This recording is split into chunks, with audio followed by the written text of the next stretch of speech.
ایک بوڑھا شخص تھا اور ایک نوجوان تھا. نوجوان جو تھا اس کے بچے تھے اور بوڑھا فارغ البال تھا اور اس کی بس ایک بیوی اور وہ بات ختم.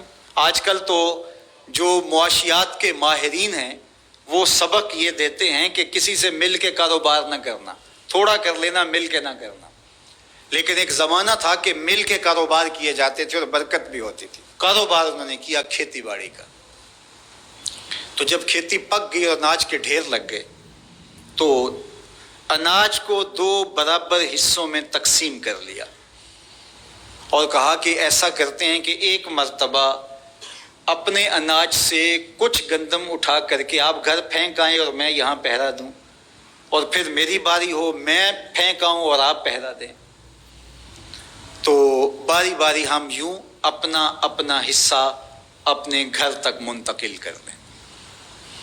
عدل کے تقاضوں کے مطابق 2 برابر حصوں کے اندر یہ ہے عدل، تقسیم کر دیا گیا. اب احسان کا رنگ دیکھیے.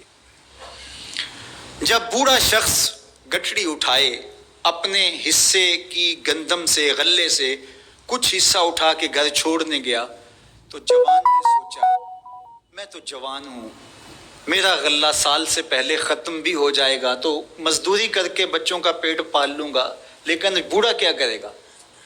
اس نے اپنے حصے سے تھوڑا سا حصہ اس کی جانب اور کر دیا. یہ ہے احساس، یہ ہے احسان.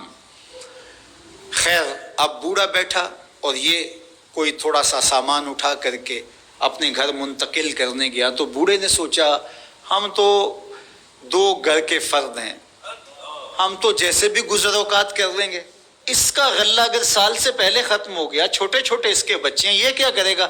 اس نے اپنے ڈھیر سے تھوڑا سا سرکا کے اس کی جانب کر دیا. اب ایک پھیرا وہ لے کے جاتا، ایک پھیرا یہ لے کے جاتا. جب وہ جاتا تو یہ اپنی جانب سے ادھر کر دیتا، جب وہ جاتا تو وہ اپنی جانب سے ادھر کر دیتا.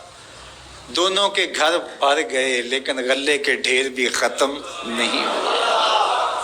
یہ ہے احسان. پھر سوچنے لگے یہ ہو کیا رہا ہے، تو پھر راز کھلا کہ ہم یہ کرنے جا رہے ہیں. تو جب احسان کرو گے تو وہ بھی احسان کرے گا. تم اس سے بڑے سخی تو نہیں ہو.